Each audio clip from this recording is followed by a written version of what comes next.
American can use it, European can use it. It starts with one person, so take it upon yourself, please, Muhammad. I'm thinking about. Can I actually? Okay, sorry, I've been trying to address this question. So there are a lot of statements out there, and the Muhammad Al Kurd family has like a full link tree on their bio. I really want to like shift away from the discourse of like, what can we do right now as a community online, and actually shift towards a different kind of discourse, if I may suggest that. There are incredible community organizations that are like actually building within the community, like materially building, that are at the center of movements. And I think that it's worth sort of noting that, like, while yes, of course, online work is really important right now in this moment, right? So like right now, the families of Sheikh Jarrah are calling for us to use our social media platforms to really elevate what's going on, and that's like absolutely like that's a really important kind of piece of what's happening right now. But the other thing that I just want to name is that like long term online strategies. Sorry, there's going to be a little bit of background noise for a second. We have the news blasted, as you can imagine. Online strategies in the long term are not always going to capture an audience, right? And this is just the reality of social movements. They go up and they go down, and different things bring them back in, right? But what happens, what matters, what you do when the world isn't watching is the actual community organizing and the bridge building that you're engaging in, that allows for moments like this to actually capture, enough eyes, right? And so what I would really recommend is, rather than kind of focusing on what kind of online strategy can we have when the eyes turn away, right? Because they will turn away right now, like the focus, and that's just the reality of how much there's so much injustice in the world.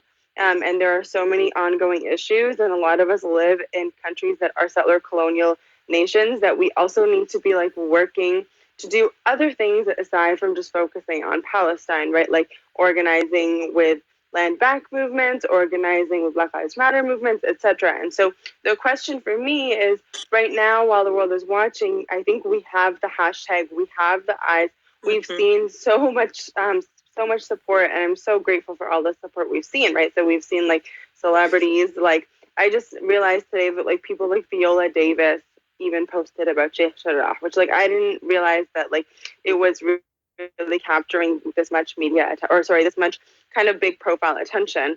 But then the question becomes like, when the attention fades away on social media, which it will, what do we do? And I think the answer is that we then turn towards our communities and we build within our communities. We support the organizations that are like doing the front lines of this work, which I've mentioned a few times now, in terms of like, if you're on a university campus, how can you support your SJP or your SPHR? Like, these organizations have been doing BDS work and frontline Israeli Apartheid Week work for so long now. And like, I think, Nassim, you mentioned, and I know you're a professor, and so like, if there's an SPHR or SJP on your campus, like, you could be such a huge resource to them because of your wealth of knowledge and because you're a professor. Although I know that there are always concerns with that if you're not, what's the word?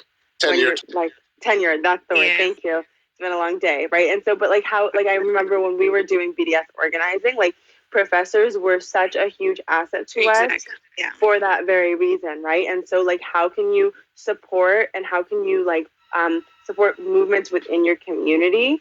Because I think that that's kind of the really important piece that we need to think about for long term. If I may say one thing, I want to say, of course, we're not. It's not like it's a discontinuous work when I'm talking about something online.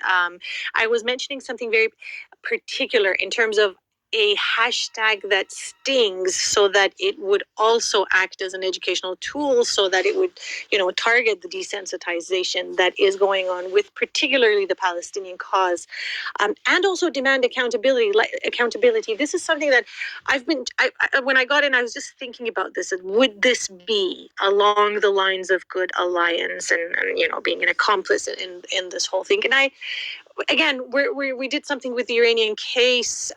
Not a big fan of hashtags because they also get trendy and then they fade away. But some of them might stick in our memories for longer. So that might just be something to think about. And yes, I told you I've been the target of a lot of war lobbies because of all the work, public engagements that I've done. So yeah, it's really attritional and exhausting. But kudos to you. Guys, I just want to. Hey, if I could just chime in, if you don't mind, real quick, Mustine, I'll turn it over to you. Thank you, Nassim, for that. And listen, when Medea, Wafat, Yasser, Muhammad came in this room, the energy completely just uplifted me. I'm sure you all felt it as well. Thank you so much. And I think Thank you. No, thank you. And there's something to be said for that, right? And if we could take something that's we got some talented people, right? Medea's in the room, right? So there's more than one way to skin a cat. I mean, and I hear what you're saying, Yada. I just love it when people are passionate and showing the passion, and like I said, their spirit is just amazing. And I welcome it. I welcome anything that you want to put together. Muhammad, Dia, Yasser, Wafat, just take the lead, send it off to us. I followed you all. My IG's on there, my Twitter's on there, and thank you very much. Sam, may I say something? Sure. Yeah. So I'm loving what Nassim is saying, but Yara, you just put it perfectly. This is the plan. The way Yara you put it, it's just summarizes everything any person should do if you care for justice. Right now we have a task and we should be on task. Like, this is how you get things done. You focus on task. Now the task is the families of Sheikh Jarrah are asking us to support them by being there for them, and keep going with the hashtag and keep going with the awareness and the educating of the public. And they are asking us specifically not to stop, because even that, like, there looks like there is a delay. It's just a distraction. This is the way, the pattern of the Israeli government or the forces. This is how they do it. They distract you. They make you think that it's calming down when they are actually even preparing for a worse hit. So we need to stay on task till we make sure that the Hayy Jarrah families are getting justice and getting back to their homes. We are working with those Shabab who started this. They are working day and night. You cannot imagine. The last week it was crazy. Nobody was sleeping. Hashtag tweeting all the time, so they can get into the highest national trending, international trending, and they did. They accomplished that. We cannot deflate it now. We need to keep going. And I'm not saying, Nassim, I know that you're not saying that. I totally, I understand what you're saying. But what I'm saying, we have a task. We need to be practical. We need to do what needs to be done right now, and keep on it till we achieve and accomplish. Thank you.